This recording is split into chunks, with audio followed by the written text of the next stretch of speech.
আপনি চাকরির পাশাপাশি শখের বশে নতুন কোনো কাজ করতে যাবেন, আপনাকে নিয়ে মানুষ আড়াল থেকে হাসাহাসি করবে, অনেকেই কথা শোনাবে, অনেকে কটু কথা বলবে, বা অনেকে মনে করবে যে এগুলি করে আমরা কি করতে পারি, কিছুই করতে পারবো না, এগুলো আসলে কিছুই না, একসময় আমাদেরকে ব্যাক করতে হবে। এই ধরনের কথা অনেকের মুখ থেকেই শুনেছি।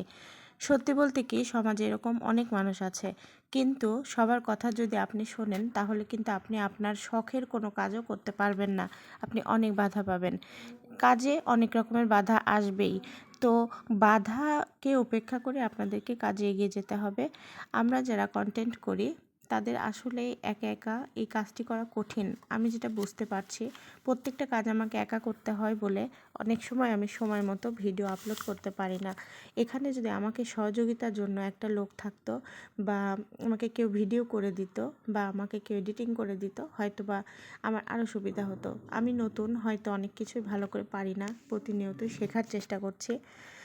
যাই হোক, সেদিন আম্মুর সঙ্গে গিয়েছিলাম মাছের বাজারে। আম্মুর মাছ শেষ হয়ে গিয়েছিল, আমি মায়ের বাসায় বেড়াতে গিয়েছিলাম, তো আম্মুর সঙ্গে গেলাম। আম্মা প্রায় 6 কেজি থেকে 7 কেজির মতো রুই মাছ কিনলো। সেই মাছগুলি কিনে এখানে কাটাতে নিয়ে আসলো।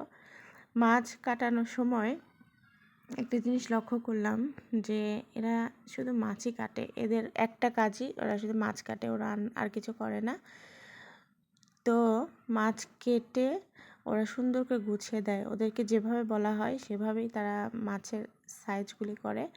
আমি বসে বসে মাছ কাটা দেখছিলাম আর ভিডিও করছিলাম। আম্মা অবশ্য আরও কিছু মাছ কেনার জন্য বাইরে গেল।